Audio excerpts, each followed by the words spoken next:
ಇನ್ನೊಂದು ಮಾತು ನಾನು ಬರ್ತಾ ನನ್ನ ಸ್ನೇಹಿತನಿಗೆ ಕಾಲ್ ಮಾಡಿದಾಗ ಒಂದು ಪ್ರಶ್ನೆಯನ್ನ ಕೇಳಿದ್ದಾರೆ ನಿಮ್ಮ ಹತ್ರ. ಈ ಹಿಂದೆ ಸಂಘ ಪರಿವಾರ, ಆರ್‌ಎಸ್‌ಎಸ್ ಇದರಲ್ಲಿ ಗುರುತಿಸಿಕೊಂಡಂತ ನಿಖೇತ್ ರಾಜ್ ಮೌರ್ಯ ಏನ್ ಚೇಂಜ್ ಆಯ್ತು ಅಂತ ಕಾಂಗ್ರೆಸ್‌ಗೆ ಬಂದ್ರು? ನಿಮ್ಗೆ ನಿಖೇತ್ ರಾಜ್ ಮೌರ್ಯ ಅವರಿಗೆ ಆರ್‌ಎಸ್‌ಎಸ್‌ನ ಸಿದ್ಧಾಂತ ಗೊತ್ತಿದೆ, ಕಾಂಗ್ರೆಸ್‌ನ ಸಿದ್ಧಾಂತವೂ ಗೊತ್ತಿದೆ. ಹಾಗಾದ್ರೆ ನಿಖೇತ್ ರಾಜ್ ಮೌರ್ಯ ಸಿದ್ಧಾಂತ ಯಾವುದು? ಇಲ್ಲಿ 2 ಚಿಂತನೆಗಳ ನಡುವೆ ಅನಾದಿ ಕಾಲದಿಂದ ಸಂಘರ್ಷಗಳಿವೆ. ಹ್ಮ್. 2 ಚಿಂತನೆಗಳಿವೆ. ಯಾವ 2 ಚಿಂತನೆಗಳು? ಹ್ಮ್. ಬಹುಶಃ ನಿಮ್ಗೆ ಗೊತ್ತಿದೆ.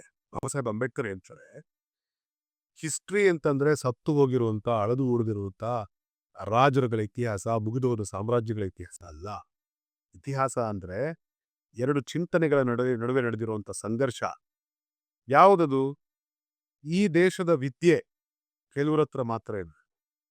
ಈ ದೇಶದ ಸಂಪತ್ತು ಕೆಲವ್ರ ಹತ್ರ ಮಾತ್ರ ಇದೆ. ಈ ದೇಶದ ಭೂ ಒಡೆತನ ಕೆಲವ್ರ ಹತ್ರ ಮಾತ್ರ ಇರಬೇಕು.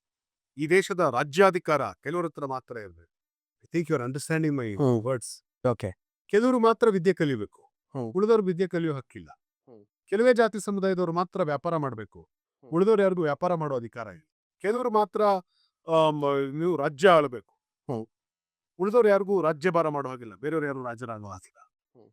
ಈ ತರ ಈ ದೇಶದಲ್ಲಿ 5,000 ವರ್ಷಗಳ ಕಾಲ ವ್ಯವಸ್ಥೆ ನಡ್ಕೊಂಡು, ಆದ್ರೆ ಇದರ ವಿರುದ್ಧ ಈ 5,000 ವರ್ಷಗಳ ಕಾಲವೂ ಸಂಘರ್ಷ ನಡೀತಾ ಬಂದಿದೆ.